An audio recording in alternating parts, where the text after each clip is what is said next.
Mesdames, mesdemoiselles, messieurs, écoutez-moi très rapidement parce que c'est moins de 20 minutes que je vais vous parler. Je voudrais vous entretenir rapidement à la suite du président sur le thème « Ils ont menti ». Ils nous ont menti. Dis à ton voisin, ils nous ont menti. Dis-le plus fort que ton voisin. Si tu dis plus fort que ton voisin, Dieu va te parler aujourd'hui. Ces gens qui ont bouleversé le monde sont venus ici et Jason les a reçus. Bouleverser le monde veut dire ceux qui ont mis le monde sans dessous, ceux qui ont transformé le monde. En anglais, they turn the world upside down. Mesdames, mesdemoiselles, messieurs, le livre des Actes des Apôtres est à coup sûr l'un des livres qui établit le baromètre du christianisme authentique. Ça permet à un enfant de Dieu, à une église, à un bishop, à un pasteur, prophète, docteur, de savoir s'il est encore dans la norme de Dieu ou pas. Les Actes des Apôtres, en réalité, sont les actes du Saint-Esprit, utilisant des hommes ordinaires pour transformer la vie des gens et les produire en eux quelque chose d'extraordinaire. C'est l'histoire des hommes comme Pierre, Jean, Jacques, mais au-delà des 12 apôtres, le tournant décisif des Actes des Apôtres, baissez-moi le volume s'il vous plaît. Le tournant décisif des Actes des Apôtres se trouve dans Actes chapitre 9, la colonne vertébrale des écrits, pour la simple raison qu'il constitue la conversion de l'homme qui allait être la figure emblématique du christianisme de l'église primitive, à savoir Saul de Tarse. Malgré la puissante transformation de la parole de Dieu, un constat se faisait clairement voir. L'influence et l'impact des croyants dans le monde restent mitigés. À la limite inexistant dans les sphères décisionnaires de notre société, beaucoup de païens ne voient pas l'importance de l'église dans la réalité sociale et sociétale. On se pose la question de savoir pourquoi l'église, le coronavirus a encore démontré une fois de plus que l'église semble avoir perdu ses repères. Pas de solution pratique. Nous sommes tous tournés vers la science. On a fermé les églises et les pasteurs champions de guérison et chasseurs de démons ont eu peur d'un simple coronavirus parce qu'ils voyaient des gens mourir. Pourquoi les gens mouraient? Est-ce parce qu'il n'y avait pas Dieu capable de guérir? Non, mais simplement parce que nous avons déifié la technoscience et nous avons mis la puissance qu'il y a dans le sang de Jésus de côté. Alors il est important pour nous de comprendre que beaucoup de païens aujourd'hui ne voient pas l'importance dans la réalité sociale de l'église. Nous avons élevé une église réactionnaire et non une église actionnaire. Nous avons développé une église passive au lieu d'une église active. Nous avons établi une église fataliste au lieu d'avoir une église porteuse de vie. Nous avons créé au sein de nos différentes églises des religieux au lieu de créer des royaumiseurs, des gens qui prêchent le royaume, vivent le royaume et proclament le royaume. La politique est devenue simple. On attend dans la salle d'attente le retour de Jésus afin d'aller au ciel. On critique plus qu'on apporte de solutions. Il y a des mensonges qui ont été communiqués dans cette génération. Et quels sont ces mensonges? D'où le thème de mon message, ils nous ont menti. Ils nous ont menti parce que quand on regarde l'église primitive et on nous regarde aujourd'hui, il y a un problème quelque part. Nous n'arrivons pas. 12 personnes ont secoué l'Asie mineure. 12 personnes ont mis l'Empire romain sans dessous. Mais aujourd'hui, nous n'arrivons pas à mettre rien que simplement une nation comme la nation ivoirienne à terre. Il y a un problème. Pourtant, nous sommes plus de 12. Nous avons 100, 200, 300 000, 5 000, 10 000, 1 million de chrétiens, mais ils n'arrivent même pas à christianiser la terre. Je suis venu dire à quelqu'un, il y a une génération qui va se lever. Et si cette génération entend ma voix, son amen va provoquer fête. Quelqu'un dit, ils nous ont menti. Il y a des mensonges qu'on nous a inculqués et on a accepté ces mensonges comme si c'était la vérité. Et aujourd'hui, je vais démystifier en 15 minutes 7 des mensonges qu'ils nous ont donnés. Celui qui lève la main dit amen fort et on avance. Ils nous ont menti avec des vestes. Enlevons cette veste. Tout mensonge dans ta vie sera enlevé aujourd'hui. Si tu dis amen plus fort que ton voisin, je vois. Ton amen ressemble à quelqu'un qui ne croit pas à la parole. Celui qui dit amen plus fort, il reçoit quelque chose aujourd'hui. Regarde ton voisin, dis voisin, ils nous ont menti. Dis ton voisin ne parle pas, c'est que c'est le fils du menteur. Dis à un voisin, ils nous ont menti. Dis, ils nous ont menti. Asseyez-vous. On ne comprend pas que le même Saint-Esprit, la même Bible, la même puissance de Dieu était opérationnelle à l'église primitive et ils ont bouleversé le monde. Le même Saint-Esprit, la même Bible est présente aujourd'hui, mais on n'arrive même pas à bouger, ne serait-ce que notre quartier. Après cette journée, que le diable le veuille ou pas, tu vas sortir pour régner là où il y avait l'adversité. Si tu dis amen plus fort, c'est à toi que je parle. Quels sont les mensonges qu'ils nous ont donnés? Premier mensonge, ils ont dit que Dieu n'utilise que les ratés et les échoués pour faire son œuvre.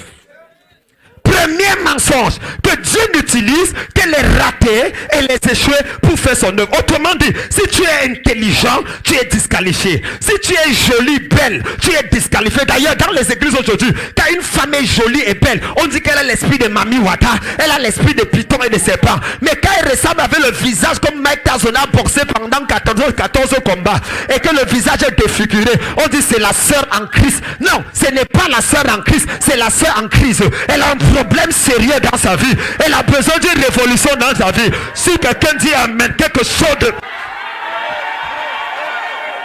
Ils nous ont menti. Ils nous ont menti en nous faisant comprendre qu'en réalité, quand tu dois venir à l'église, tu dois mettre ton cerveau dehors. Et tu dois entrer à l'église sans cerveau. Ça, c'est quel évangile? Même quand le Saint-Esprit possède quelqu'un, il laisse son cerveau fonctionner. Il n'y a que les démons qui, quand ils possèdent les gens, ils possèdent ton cerveau. Quand le Saint-Esprit est en train de te remplir, tu continues à réfléchir, tu continues à penser. Après ce message, ton cerveau sera multiplié par 3 au nom de Jésus. Dis à ton voisin, ils nous ont menti. Oui, ils nous ont tellement menti qu'aujourd'hui, quand quelqu'un répondait à l'appel, quand quelqu'un naît de nouveau, il ne va plus à l'école. Combien de personnes ont abandonné l'école parce qu'on leur a dit que Jésus revient bientôt? Combien de personnes ont abandonné l'école parce qu'on a dit qu'on n'a pas besoin de l'école pour servir Dieu? Ça, c'est une abomination. Ils ne savent pas que Moïse, le libérateur, Moïse qui a délivré Israël de l'Égypte pour les introduire dans la terre promise, était 3 fois docteur. Un docteur en architecture, un docteur en linguistique, un docteur en égyptologie. Parce que la Bible dit dans Actes chapitre 7, Moïse était instruit dans toute la sagesse et la connaissance des Égyptiens. Donc toutes les universités égyptiennes, première puissance intellectuelle du monde, Moïse avait tous les doctorats de l'université. Je suis venu dire à quelqu'un, avant de mourir, il y aura docteur accroché à ton nom. Celui qui dit amen fort, il prend quelque chose aujourd'hui. Oui, ils nous ont menti. Ils nous ont menti. Alors que Daniel était un homme qui était instruit dans la langue des Chaldéens. Ils nous ont menti parce qu'ils nous ont dit que les disciples n'avaient pas fréquenté. Pierre, Jean et Jacques étaient les gens sans instruction. Oui, c'est vrai. Mais ils ont écrit combien de livres dans la Bible? Un homme qui est venu après eux, qui n'a jamais parlé avec Jésus, qui n'a jamais dormi avec Jésus, appelé Saul de Tarse, parce qu'il avait plusieurs doctorats. Il a écrit 13 livres du Nouveau Testament. Il a réexpliqué aux disciples quel est le secret, le mystère de la nouvelle alliance. Je suis venu parler à quelqu'un. Ce n'est pas parce que quelqu'un a cru avant toi qu'il va arriver avant toi. Celui qui dit amen fort, je le vois dépasser. Quelqu'un dit Seigneur, renouvelle mon intelligence. Dis-le plus fort, Seigneur, renouvelle mon intelligence. Assois-toi s'il te plaît. Ils nous ont menti. Luc était un médecin, historien. Matthieu était un expert comptable, douanier de son époque. Ils nous ont menti. Le deuxième mensonge qu'ils nous ont donné, c'est le mensonge selon lequel la Bible a été écrite uniquement pour nous amener au ciel. Ils nous ont dit que le livre que vous avez de 1910, écrit par un homme appelé Louis II ou par King James Version, ils nous ont dit que ces livres c'est pour nous amener au ciel. Erreur. Mensonge. La Bible n'a pas été écrite uniquement pour nous amener au ciel. Parce qu'au ciel il n'y aura pas de Bible.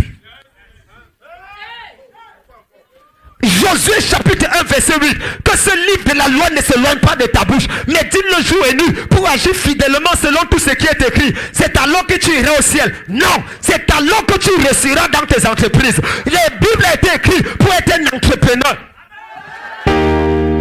Ta manière de dire amen, c'est comme si tu es un fonctionnaire. Tout fonctionnaire a besoin de délivrance. Parce qu'un fonctionnaire, c'est toute personne qui fonctionne avec les nerfs. Alors qu'un entrepreneur... Si tu dis amen, j'accélère. Si tu dis amen, j'accélère. Dis à ton voisin, ils nous ont menti. Dis le plus fort, ils nous ont menti. Oui, ils nous ont menti en nous disant Jésus revient bientôt. Pourquoi tu veux fréquenter? Pourquoi tu veux construire les maisons? C'est pour ça qu'aujourd'hui les chrétiens nés de nouveau, les chrétiens évangéliques n'ont pas les terrains. On est obligé d'aller supplier les terrains ailleurs aux gens. Tu n'arrives pas à payer ta dîme, mais tous les mois, tu dois payer un franc-maçon, un rosicrucien. Tu sais que ton bailleur est un sorcier, mais ne le paye pas, il va te mettre dehors. On nous a menti. On nous a présenté un évangile qui ne respecte plus à rien. On est devenu ridicule. On est insulté. Les chrétiens qui n'ont rien sur la terre et ils n'ont même rien au ciel. Quelle est la garantie que Dieu va te bénir au ciel s'il ne t'a pas béni sur la terre? Ils nous ont menti en disant que la Bible a été écrite exclusivement pour nous amener au ciel. Le mensonge là sera arrêté aujourd'hui au nom de Jésus. Le ciel, le ciel, le ciel. Il nous parle du ciel comme si le ciel était quelque chose d'exceptionnel. Combien d'entre vous savez que Jésus a presque pas parlé du ciel? Jésus a parlé plus de l'argent et des affaires. 2300 fois. Plus que tout le ciel, l'enfer, le paradis et tout ce que vous connaissez réunis et mélangés. Jésus ramenait la prière de Dieu. N'a jamais été qu'on aille au ciel. Aller au ciel n'est pas une priorité pour un enfant de Dieu. Allez dire que c'est Camden qui a dit. Dieu n'a pas créé l'homme pour le ciel. Il a donné la terre au fils des hommes. Le ciel est pour lui la terre. Dieu n'a, quand Adam marchait avec Dieu, avant le péché, Dieu n'a jamais amené Adam au ciel. C'est Dieu qui descendait sur la terre parler avec Adam. Adam n'avait pas péché, mais Dieu ne l'a jamais amené au ciel. Pourquoi? Pourquoi? Il a dit dans sa parole, Jésus le plus spirituel, sauf certains de vos pasteurs qui ont les plus spirituels que Jésus. Jésus le plus spirituel a dit, quand vous priez, notre Père qui est au ciel, reste là-bas, mais que ton règne vienne sur la terre. C'est ton règne qu'on veut sur la terre. Toi, tu peux rester là-bas, mais on veut voir ton royaume. On veut régner comme tu règnes là-bas. On veut manifester ce que tu manifestes là-bas. C'est de ça qu'il s'agit. Donc, occupe-toi du ciel, laisse-nous la terre. C'est pour ça que la Bible dit, la création tout entière attend avec un ardent désir, pas la manifestation de Dieu, mais la manifestation des fils. Est-ce qu'il y a un fils ici là? Si tu sautes et tu dis amen fort. Pendant que tu sautes, tu dis amen, je te vois régner. Je te vois régner. Je te vois. Lève la main, dis, ils nous ont menti. Dis-le plus fort que ton voisin. Si tu dis plus fort, quelque chose de bien arrive. Assois-toi rapidement, je cours avec le temps. Ils nous ont menti. Ils nous ont tellement menti. Le ciel est beau et merveilleux. Le ciel est beau et merveilleux. Il n'y aura pas les pleurs là-bas. Le ciel est beau et merveilleux. Il n'y aura pas les problèmes là-bas. Le ciel est beau et merveilleux. Il n'y aura pas la guerre là-bas. Le ciel est beau. Hey, erreur! Ils nous ont menti. Genèse chapitre 0. Il y a eu une guerre au ciel. Et on a chassé Satan. Apocalypse chapitre 12 verset 7. Il y a encore guerre au ciel. Premier livre de la Bible, guerre au ciel. Dernier livre de la Bible, guerre au ciel. Vous allez aller où? Créez votre Bible.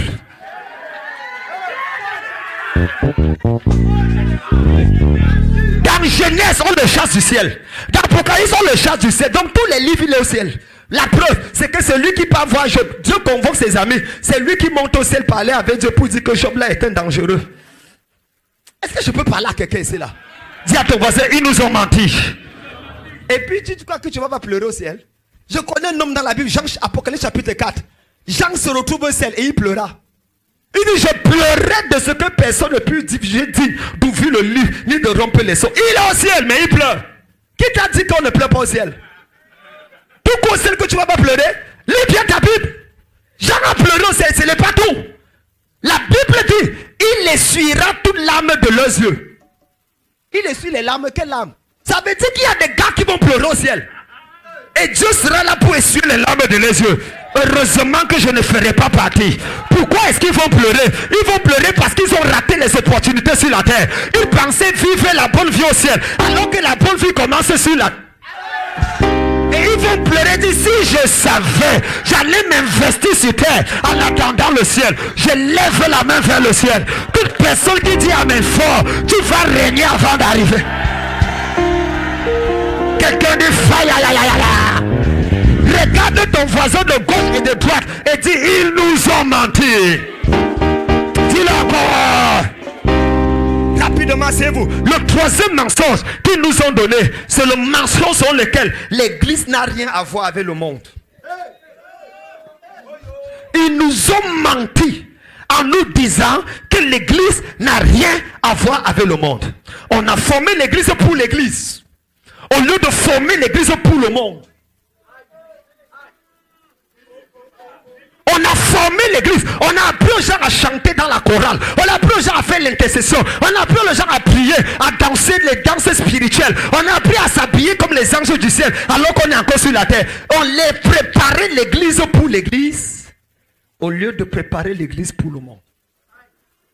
C'est pour ça qu'aujourd'hui, la plupart des chrétiens, quand ils sont de l'église, ils vont devant un pour le travail, ils sont déphasés. Ils sont devant Facebook, ils sont déphasés. Ils sont dans les réseaux sociaux, déphasés. Le monde des artistes, déphasés. Ils sont perdus.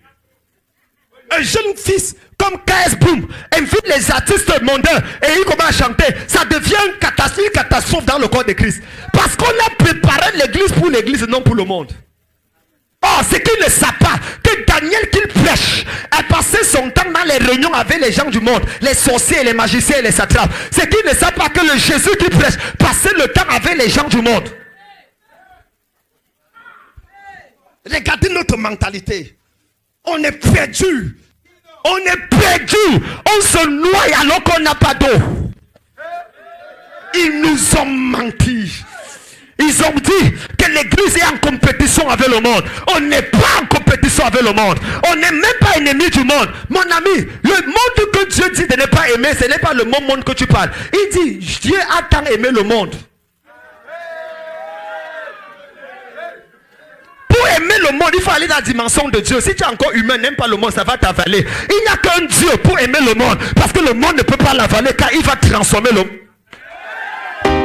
Celui qui n'a pas dit Amen, je viens de rater quelque chose. Oui, mesdames, mesdemoiselles, messieurs, on a appris les gens à prier, louer, crier Alléluia. Mais on ne les a pas appris comment influencer la société. Nous avons tout fait pour sectariser le monde, pour sectariser l'église et non pousser l'église à révolutionner le monde. Pourtant le maître a dit, vous êtes le sel de la terre, vous êtes la lumière du monde. N'a-t-il pas dit à son père, je ne te prie pas de les ôter du monde, mais de les préserver du monde, parce qu'ils doivent influencer le monde, parce qu'ils doivent affecter le monde. C'est la raison pour laquelle tout chrétien, pasteur, bishop, prophète qui prie pour aller au ciel est un retrograde, il ira en enfer. Personne n'a le droit de prier pour aller au ciel. Seigneur, amène-moi au ciel. Jusqu'à quand? Pardon, amène-moi au ciel. Tu as qui le dit à Dieu qu'il est idiot pour te laisser sur la terre.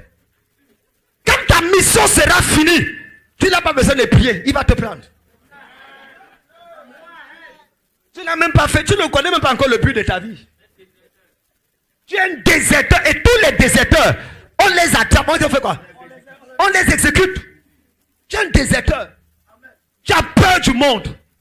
Mais papa, il y a trop de sorciers autour de moi. Il y a trop de sorciers. Les Rosicruciels, c'est le bon endroit. Tu veux t'entourer de qui? Des anges? Vous êtes le sel de la terre. Le sel n'a pas de valeur en présence du sel. Le sel a la valeur en présence de la sauce. Mesdames, mesdemoiselles, messieurs, tu ne dois pas avoir peur du... Si tu es le sel, tu n'as pas peur de la sauce. Parce que peu importe la quantité de sauce qu'on met dans le sel ou de sel qu'on met dans la sauce, on ne dit pas que le sel est saucé. Mais on dit la sauce est salée.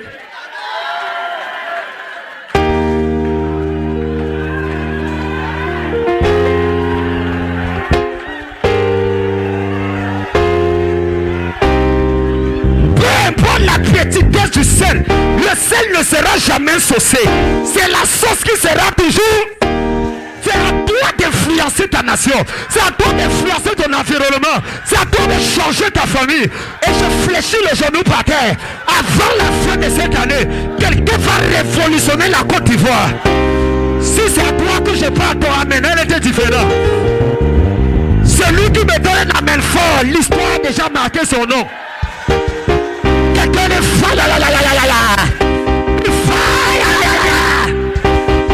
Assois-toi rapidement. Écoutez, ils nous ont menti. On ne peut plus accepter ce mensonge. On est fatigué. Nos parents ont servi Dieu et on est pauvres et misérables. Séparez-vous du monde. Le monde est mauvais. Nous ne sommes pas des essénistes. en qui on a cru. On doit influencer ce monde. Je refuse de laisser mes enfants vivre dans ce monde étant misérable. C'est quelle histoire?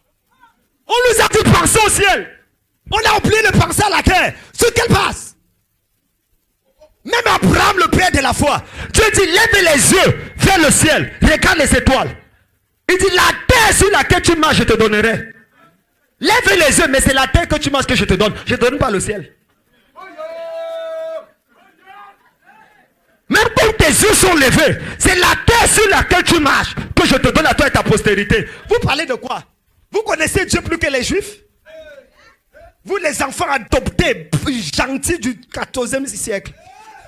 Vous connaissez Dieu plus que les Juifs? Tu as vu les Juifs commencer à crier pour aller au ciel? La bataille de Dieu d'Abraham, d'Isaac et de Jacob, c'est sur la terre. Une petite parcelle de terre, il bataille pour ça.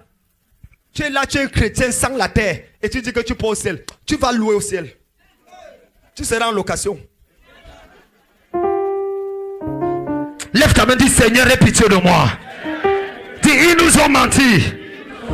Il faut passer au quatrième mensonge. Laissez-moi vous dire qu'il faut comprendre la génération dans laquelle nous vivons, le monde dans lequel nous vivons. Il faut comprendre que le monde dans lequel nous vivons est un monde qui est influencé par le prototype des héros. C'est un monde en perte d'identité, à la recherche des super-héros. C'est pour ça qu'aujourd'hui, dans le système, ce qui motive le plus la jeunesse, ce ne sont pas les théories et les théorèmes qu'on enseigne, mais ce sont les stars. Lionel Messi, ce sont les stars. Cristiano Ronaldo, Michael Jordan. C'est pour ça que même les stars, même les marques font des choses avec Air Jordan, parce que c'est celui-là que les jeunes, et quand on met Air Jordan, les gens achètent plus, car cette génération est en perte d'identité. Elle veut des icônes à laquelle elle peut s'identifier. Si l'église ne donne pas les icônes, qui va les donner? Présente-toi. C'est pour ça que j'ai béni Dieu pour mon bien-aimé et pour le révérend Wilfrid Zaïe. Oui, il faut célébrer ce qui est bien. Il essaie de présenter, insulter comme vous voulez, parler ce que vous dites, mais il présente une icône qui fait que la jeunesse peut suivre. On peut servir Dieu étant béni. On peut être beau frère, mignon et servir Dieu. C'est moi qui ai gâté ton visage. Dis amen pour encourager quelqu'un, on ne sait jamais. Je n'ai pas prononcé ton nom, c'est que tu n'allais pas te lever. J'ai prononcé ton nom, elle savait qu'il allait venir s'aimer. Il faut aussi être sage dans la vie quand tu prêches.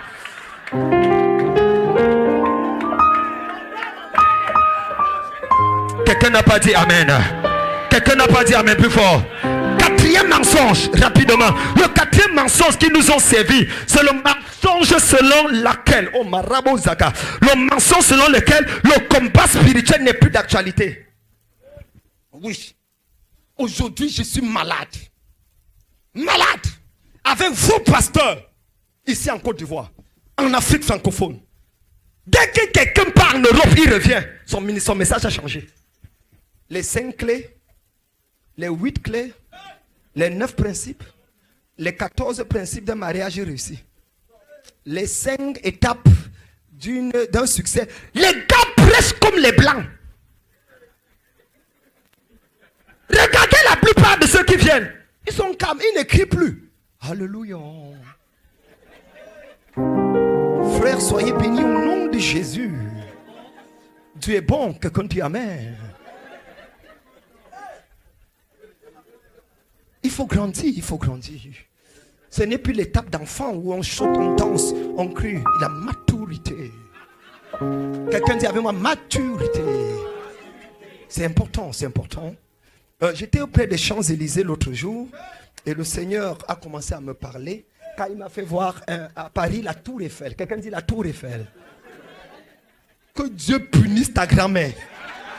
Quand les sorciers te poursuivent la nuit, c'est la Tour Eiffel que tu vois. Ce n'est pas le village de ton père et de ta mère.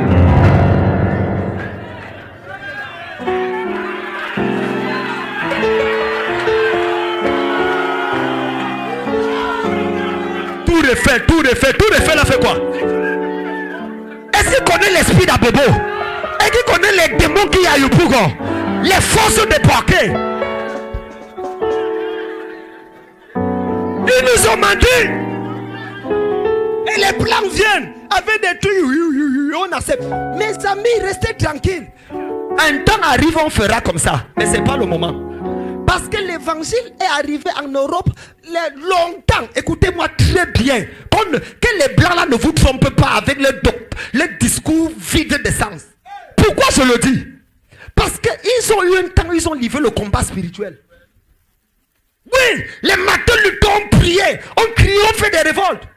On a parlé en histoire de l'église du von Zinzendorf, qui a crié le réveil moral 100 ans de nuit de prière. Ils ont commencé une nuit de prière un mercredi. C'est 100 ans après que ça s'est arrêté. Ils ont combattu grave. Maintenant, ils sont tranquilles. Donc, c'est à nous de tout de combattre. Et nos enfants seront tranquilles après. Parce que nous sommes pour la plupart la première génération. À la limite, la deuxième génération. Donc, on doit combattre pour que nos enfants puissent régner. Je vous donne toujours ce témoignage où j'étais au Brésil pour prêcher. Et j'arrive, je donne 2 orateurs, je suis le seul africain.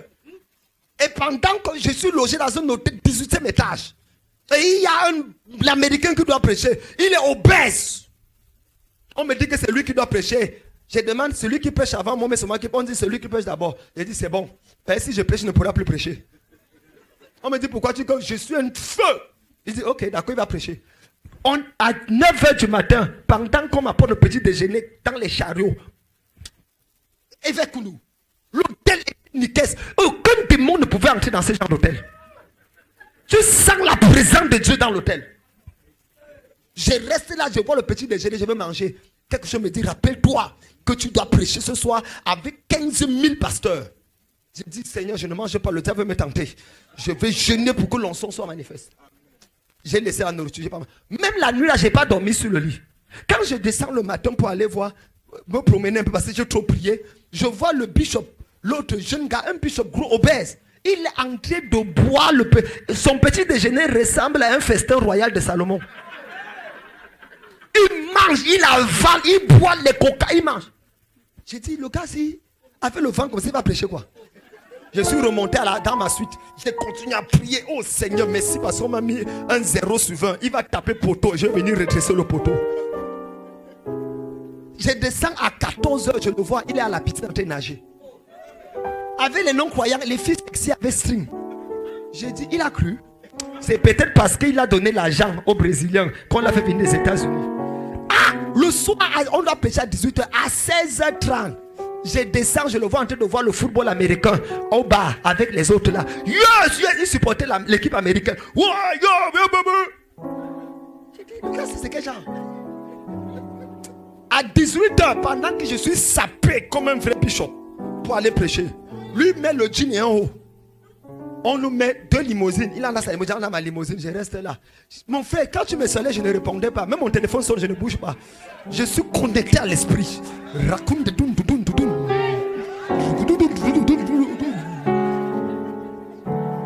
Après, on arrive. J'ai dit à l'organisateur, j'espère que c'est lui qui prêche avant moi. On m'a dit oui. Il a combien de minutes? Il dit, au lieu de 30 minutes, il a dit que non, 20 minutes. J'ai dit, c'est normal. Il a fait quoi toute la journée? Il prend le micro. Yes! Mes frères, mes soeurs, soyez bénis au nom de Jésus. Le Seigneur est bon. Tout le monde dit, il est bon. Il est bon.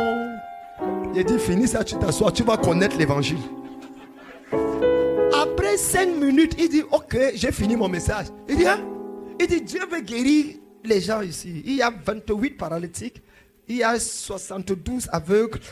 Vous allez être... J'ai dit, mon frère, laisse ça. Tu as suivi ça où? Tu voyais le match. Après, j'entends. Bah, bah. Les gens sont guéris. Les gens sont délivrés. Les paralytiques, j'ai les béquilles. J'ouvre un œil, je regarde. Je dis, c'est quoi ça? J'ai envie de dire à Dieu que ce n'est pas encore mon tour de prêcher. Attends d'abord, c'est celui-là qui prêche là. Les puissants de Dieu se manifestent. Je dis, oui. Mais Seigneur, je ne vais pas te raconter sa journée si tu ne connais pas. Mon frère, après Dieu me dit, demande au voisin qui c'était. Je dis à mon couvre-autre qui était là, c'est qui prêche là? On me dit, non, tu ne connais pas. Il dit, non, ici c'est Bishop Thomas Tree. Il dit, c'est quoi Bishop Thomas Tree? Thomas qui ne croyait pas. Il dit, son père était Bishop Thomas I. Sa mère était missionnaire en Inde. Son grand-père a prêché avec T.L. Osborne pendant qu'ils allaient prêcher au truc. Et son arrière-grand-père, celui qui a conduit telle personne. J'ai dit quoi? Donc pendant que mon grand-père et ma grand-mère adoraient les crânes et le village, son grand-père parlait en langue déjà. J'ai tout compris.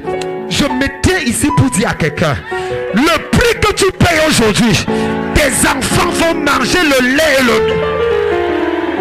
Celui qui dit amen fort, sa famille et ses... Dis amen plus fort que ton voisin et sa vient. Lève ta main, dis je combat aujourd'hui pour que mes enfants soient dans le repos demain. Assois-toi rapidement, je clôture mon message. Oh my God, quelqu'un n'a pas dit amen. Ils nous ont dit encore, ils nous ont menti. Cinquième et avant-dernier point. Ils nous ont menti que tout dépend de Dieu et que ce qui t'arrive était déjà écrit. Ils nous ont menti que tout dépend de Dieu. Accepte humblement ce qui t'arrive. La pauvreté, la maladie, la souffrance, c'est la volonté de Dieu. Ils nous ont menti. Aujourd'hui, les gens acceptent la pauvreté. On ne se bat plus. Le temps de Dieu est le meilleur. Le temps de Dieu arrive. Tu vas attendre longtemps. Demande à Sarah. Tant de quel Dieu? Ils nous ont menti. On est tombé dans une passivité. On ne se bat plus pour réussir. La Bible dit il est bon de porter le joug dès sa jeunesse. Dieu dit, j'ai mis devant toi la vie et la mort, la bénédiction et la... Choisis. C'est ton choix. Ils nous ont dit tout ce qui t'arrive c'est la volonté de Dieu. Que Dieu punisse le diable et sa troisième femme. C'est quelle volonté de Dieu? Ils nous ont dit. Écoutez frère, j'ai découvert qu'avec Dieu, Dieu s'élève et dit à Ézéchias, donne tes eaux à ta maison, tu vas mourir. Ainsi dit l'Éternel. Ézéchias tourne le dos vers le mur. Il dit, à moins que je n'étais pas servi, à moins que mes prières, mes jeux, mes sacrifices ne parlent pas, Dieu, je te convoque ici. Me tuer que je t'ai fait quoi? Tu me tues pourquoi? Donc c'est que mes voisins disent que quand on te sert, on souffre, c'est vrai. Je refuse de mourir. Objection, votre honneur. Ils ont suivi le cours. Objection, votre... Même les... Pendant qu'il parle à Dieu, il a arrêté Dieu. Dieu ne bougeait plus. Pendant que Esaïe, le prophète, partait, Dieu a arrêté le col d'Esaïe. Il a tiré par derrière. Il dit, retourne changer le verdict. Il y a un homme qui a compris les mystères. Vous parlez de quoi? Dieu dit que tu vas mourir, tu pleures, tu fais ton testament. Pourquoi? S'il veut te tuer, qu'il te tue par l'acheter. Tu peux dire non. Pourquoi vous pensez que c'est la religion qui bouge ta tête là maintenant? C'est ça. Dieu dit à Caïn, tu vas mourir comme tu as tué ton frère Abel.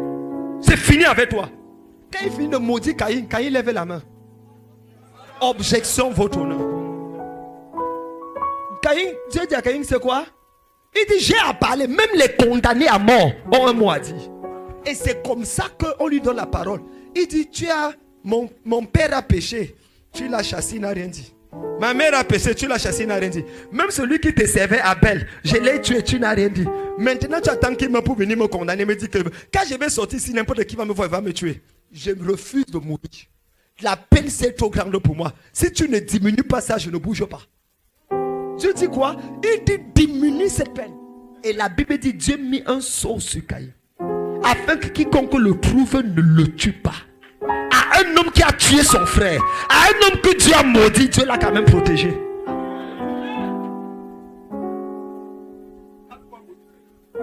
Maudit, il a construit une ville. Et toi tu es là. Lisez votre Bible. Dieu ne blague pas avec le péché. Mais il a dit, il y a deux manières pour Dieu d'enlever le péché dans ta vie. Un, c'est la confession. Mais il y a une deuxième manière. Dieu peut te pardonner sans que tu le confesses. Oui. Ils nous ont menti.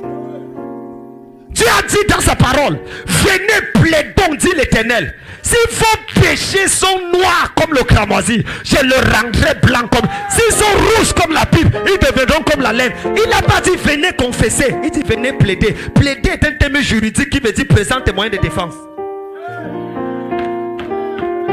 Explique pourquoi tu as péché. Et je peux revoir le cas. Tu as tout tourné.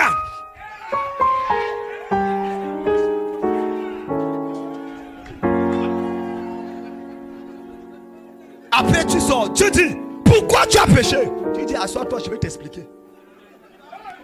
Mon père m'a conçu dans le péché. Ma mère m'a conçu dans l'iniquité. C'est vrai que tu seras juste si tu me punis. Mais comme tu vois là, je suis le produit de l'histoire de l'adultère depuis. Donc c'est pour ça que ça me poursuit. Si tu n'as pas traité ça dans mes sangs, c'est que je suis obligé de continuer là-dedans. Psaume chapitre 51. Ce n'est pas une confession, c'est une plaidoirie. Je ne t'ai pas dit d'aller pécher parce que toi tu ne peux pas plaider là maintenant. Quelqu'un dit, hey! Dis à ton voisin, ils nous ont menti. Tout ne dépend pas de Dieu. Et je voudrais clôturer. Frère, on raconte l'histoire d'un homme qui était ivre. Il buvait. Il avait 3 enfants et une femme. Mais il saoulait tellement qu'on ne savait pas ce qu'il va faire de sa vie.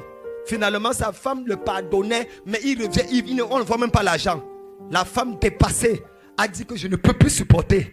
Elle a pris ses 3 enfants et elle a pris ses bagages. Elle est partie. Le monsieur s'est mis à genoux fatigué. La femme a dit je ne peux plus supporter. Ça fait 17 ans que je te supporte. C'est fini. Le monsieur a dit ok, il préfère mourir. Il a appelé son ami. Il dit si tu ne me vois pas cette nuit, je suis mort. Je m'en vais comme ça me pendre. Son ami dit attends avant de te pendre. Je connais, va voir un prophète ou alors un marabout pour savoir comment sera ton avenir avant de te pendre. Comme lui, c'était un bon Camerounais, au lieu de voir un prophète, il a vu un marabout. Il allait voir le marabout. Le marabout dit, ok, tu dis quoi? Il était même ivre. Moi, je veux mourir parce que moi, ma vie ne sait plus, tout le monde m'a abandonné. Il a dit, parce... Marabout dit, ok, je vais te dire si ta vie va, si tu vas changer demain ou si tu ne vas pas changer, si ta vie va réussir ou pas. Apporte-moi un lézard. Il apporte le lézard. Le marabout prend le lézard. Il met un panier ici. Il met un autre panier à gauche. Il met le lézard là. Il dit, tu vois le lézard ici? Le livron dit oui, je vois. Il dit, si le lézard va à gauche, c'est que tu es fini, il va te tuer vite. Mais si le lézard va à droite, c'est qu'il y a l'espoir, ne te tue pas. Tu as compris? Il dit oui. Oui, madame. On met le marabout. Le lézard fait choco, choco, choco, choco, choco. Le lézard commence à aller à droite. Choco, choco. Oh, le monsieur, le gars, il est content. Choco, choco. Je ne sais pas ce qui s'est passé dans la tête du lézard. Au moment d'entrer dans le panier, il fait comme ça. Choco, choco, choco. L'ivrogne, il regarde le lézard en train d'aller dans le mauvais panier. Il a bondi, il a attrapé le lézard, bam! Et il a pris le lézard, il l'a jeté dans le bon panier. Le marabout dit que mais il fallait laisser le lézard choisir. Il dit je suis ivre mais je ne suis pas fou. Si le lézard ne connaît pas le bon panier, je vais lui montrer le bon panier. À partir d'aujourd'hui, tous ceux qui ne connaissaient pas le bon panier dans ta vie, reçois l'onction pour porter la chose et mettre dans le... Celui qui dit amen fort, sa vie prend la bonne direction. Ton ministère prend la bonne direction. Ta destinée prend la bonne direction. Quelqu'un dit fire. Dernier point. Ils nous ont menti. Dis encore, ils nous ont menti. Oh, mon temps est fini, 2 minutes. Dis avec moi, ils nous ont menti. Quel est le dernier mensonge qu'ils nous ont donné? Ils nous ont menti en disant qu'on peut réussir sans père spirituel. Ils ont dit qu'on peut réussir sans père spirituel. On a une génération de bâtards. De bâtards dans l'église. Tu demandes à quelqu'un qui est ton père spirituel. Il est incapable de te montrer. C'est le Saint-Esprit, mon père spirituel. Même Abraham, le père de la foi, Dieu lui a envoyé Melchisédek. Dieu n'a jamais béni Abraham. Hey! Ils nous ont dit que c'est Dieu qui bénit. C'est faux. Dieu, toute bénédiction de Dieu sur la terre est illégale. C'est Camden qui parle. Je suis chirurgien de la parole. Donc, avant que ta tête n'explose, crois d'abord, tu vas réfléchir après. Toute bénédiction de Dieu sur la terre, Dieu ne peut pas te bénir sans passer par un homme. Il n'a pas le droit. Il n'a pas. C'est pour ça qu'il dit à Abraham, je te bénirai. Futur simple. Je vais le faire. C'est pour ça que la dispensation d'Abraham n'est pas la dispensation de la bénédiction. C'est la dispensation de la promesse. Dieu lui fait une promesse. Une promesse de bénédiction. Et c'est plus tard que Dieu va envoyer Melchisédek. Et que Melchisédek va bénir Abraham. Il y a un homme sur cette terre qui doit te bénir. Un homme sur qui tu dois t'agenouiller.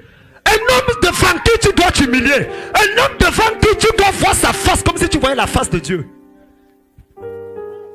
C'est pour ça que j'aime l'archevêque Kodja. Il a compris le mystère. C'est pour ça que j'aime certaines personnes. Pour moi, je regarde ta maturité quand tu me parles de ton père.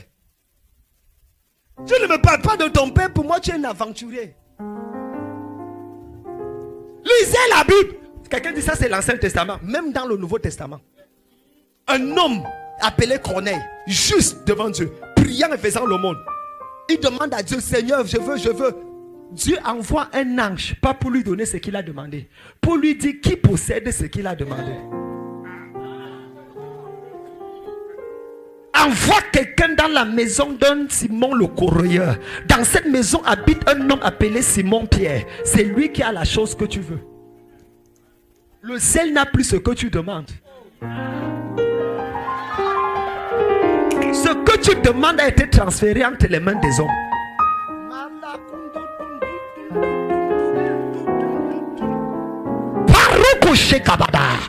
C'est la raison pour laquelle les anglophones nous dépassent. Regardez les anglophones. Tu vois un homme comme Bishop David Oyedepo, à genoux devant papa Adeboye. Oyedepo. Tu connais qui est Oyedepo? À genoux devant papa Adeboye. On prie tomber sous l'onction. Papa. Tu le vois, tu vois mon père spirituel. Papa Enenche, Paul Enenche. À genoux devant papa Oyedepo. Papa Enenche, son église est vaste. Comme un bébé. Tu vois comme tu le dos dans sa fierté. Il ne répond jamais à son père étant debout. Demandez à mes enfants. Quand mon père m'appelle, je suis sur téléphone. Je suis où? Au Canada. Je suis à genoux.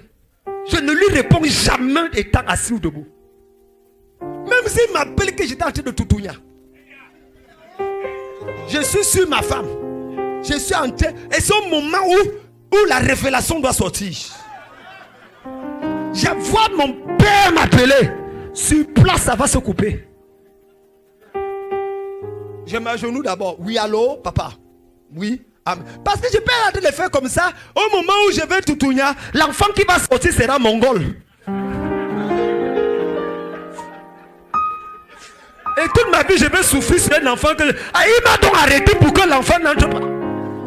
Pour que le prochain soit un bon enfant. Lève la main, dis mon père, ouvre mes yeux spirituels pour honorer mon père. Assois-toi. C'est pour ça que j'aime le prophète Olivier Gawa. Quand tu regardes ses enfants, voilà un de ses enfants que je connais. La manière qu'il parle de toi. Il me faisait les infographies. Il me dit, j'ai fait ça comme ça parce que c'est le prophète, hein? C'est mon père. Il dit, oui, j'ai compris. Quand il dit faire, il hésite parce qu'il est toujours occupé. Quand il dit, je viens d'avoir ton père, il m'a dit que tu fais. La minute d'après, ça sort. Voilà quelqu'un qui connaît ce qu'on appelle avoir un père. Regarde ton voisin, dis, qui est ton père?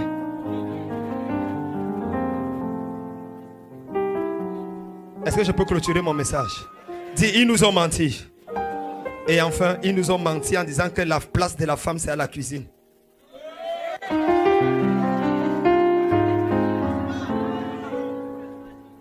nous ont menti en disant que la place de la femme, c'est à la cuisine. Que la femme ne doit pas prêcher. Que la femme ne peut rien faire. Que la femme n'a pas d'appel. C'est un sous-homme. Ils nous ont menti. Aucune femme ne peut m'imposer les mains. Hein? Aucune femme, moi. Une femme m'imposer les mains. Qu'est-ce que ça sort d'où? Alors que ces femmes qui t'imposent les mains à 5 h du matin tous les jours. Aucune femme, elle me fait tomber sous l'onction. Mon frère, quand une femme te pousse avec le doigt, elle s'est déshabillée, fait comme couche-toi sur le lit. Même si tu es costaud comment, la vitesse avec laquelle tu vas tomber sous l'onction.